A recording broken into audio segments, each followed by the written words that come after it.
Hey guys, Sherry from The Watering Mouth here. Let me give you a little update on where we're at. And by where we're at, I mean how big we are. My shirts don't even fit over my belly anymore. We're getting close. This is the home stretch. We have a really fun recipe for you today. It is an asparagus delicious Dijon recipe adapted from one of Dr. Fuhrman's amazing recipes. Here's how we make it.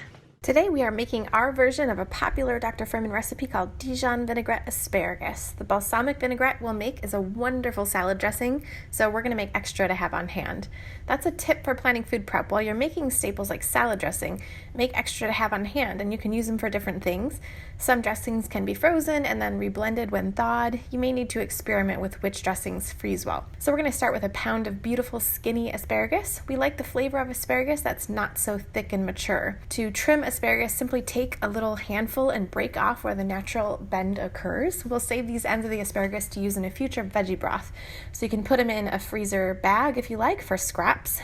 And then about a half a cup of water goes into the pan. We're going to cover the asparagus and it will cook while we whirl up the dressing. We will combine walnuts, fresh garlic, raisins, and a couple teaspoons of golden mustard.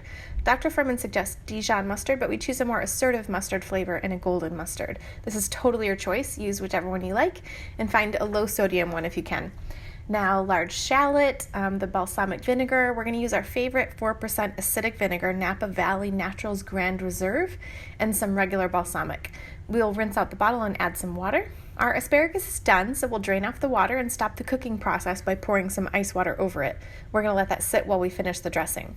Whirl up the dressing and check the consistency. Okay, this is a bit thick, so we're going to just add a little bit of water. Now, to plate this up, we're going to pour a bit of the dressing over the asparagus, sprinkle with some raw sunflower seeds, and serve it up. Enjoy! Okay, what'd you think? That one was really easy, right? I wish I had some of it right in front of me right now. Makes a perfect little small dinner if you eat a bunch of it, or a beautiful side for a salad or with any other kind of main course as well. If you want the recipe for this one, you have to sign up at the cheat sheets. So that's thewateringmouth.com/cheat sheets. You can download this one and you can download all of our other awesome recipes from our YouTube videos. We have a cat here who is just as annoying as ever, and she just wanted to say hi, and I wanted to say hi to you too, so I hope you're doing well.